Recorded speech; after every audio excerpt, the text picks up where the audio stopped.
Hello, everyone. I wanted to talk about how my book, The Ecstasy and the Ignominy, challenges the modern reader in multiple ways.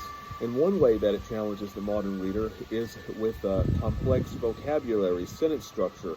There are places where my writing can be quite poetic and lyrical, and modern readers aren't used to that. They're used to reading simplistic, straightforward language that is quite utilitarian, where the only thing that matters is getting is understanding the story on a very shallow level. There is no deeper subtext, whereas my book is more complex than that. There is a lot of subtext.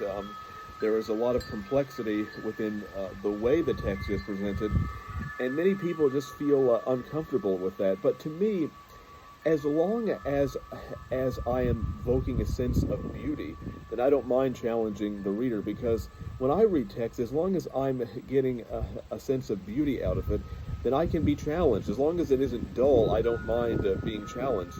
But some people view any kind of text that aspires to be something more as pretentious. But that's not actually what pretentious means. Being pretentious means that you care far more about, let's say, looking intellectual than actually being intellectual. It's a pretense. But that's not what this book is. This book is concerned with many nuanced and complex thoughts and ideas and themes, and and to me, nothing can be pretentious if you are actually being sincere as an artist. If getting a sense of beauty through poetry, through lyricism, through philosophy, if that is something that genuinely interests the author, then it's not a pretense. It is legitimately who they are. And so when people say, "Oh, it's pretentious," well, who am I pretending to be? I'm myself. And so to me, so the ecstasy and the ignominy is not pretentious. It is authentic in its presentation, and so it challenges the reader on an aesthetic level, but it also challenges the reader when it comes to the themes that it presents, because there are many nuanced themes in the ecstasy and the ignominy, and there are more questions than answers. For example, you have a system in the ecstasy, a capitalist. It takes place during the Industrial Revolution in the 19th century, and you have this capitalist system that that the workers are under. They're having to produce things in a factory, and they feel quite oppressed and quite isolated. And then, so there's a revolution. One could even say a communistic revolution that arises.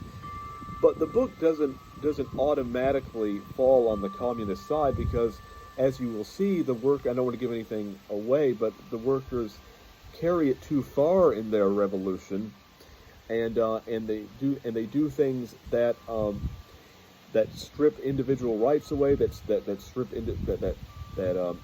steals private property, that abolishes private property. And so the book, it does not fall on the so-called communist side either.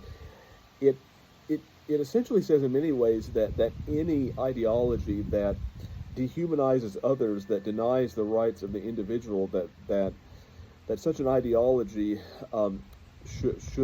is not feasible or viable. Such an ideology should be rejected if it does not actually guarantee the universal rights of man or respect the rights of the individual. And that's not necessarily a left-wing or a right-wing concept, which is why one of the reasons why I reject, the modern dichotomy, especially American dichotomy, because that's what I know best of left and right. Because in many ways, these political ideologies that we have now are fundamentally the same. Rhetorically they can be very different, but both are essentially worship of self, which is one of the things that this book critiques. It's also another reason why I probably won't be voting in the upcoming election. but But anyway, but the book is very nuanced, though, in how it presents things, and it also it critiques in some ways religious fundamentalism, but it also critiques the concept of abandoning God altogether. And I have my own view on it, but I tried to create a more nuanced picture, because my goal is not for the reader to necessarily adopt my beliefs. It is primarily to get the reader to think, to question, to think. You know, that I'm far more interested in that than providing any answers. And then, of course, you have the character of Catherine and how she is deeply in love with a man named Edward Compton, even though she is married to Frederick Harris, who is a capitalist, an industrialist, who is somewhat abusive. So it answers questions. It deals with themes like, should you stay with someone out of loyalty, out of a covenant that you've made, or is it better to follow your heart?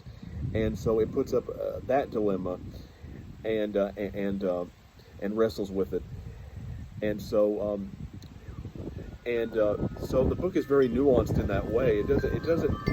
There are answers in the book, but there are also counter answers to those answers. And so you are left with trying to struggle with what the text means.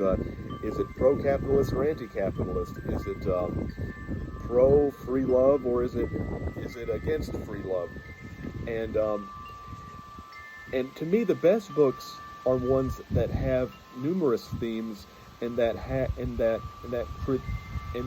have arguments and counter arguments.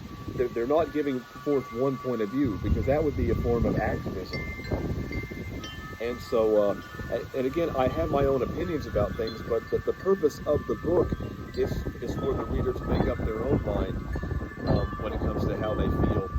But a lot of readers today aren't accustomed to being challenged in that way. They're accustomed to everything being spelled out for them, and they want a clear answer of who's good, who's bad, who's right, who's wrong. But the book doesn't operate in those terms.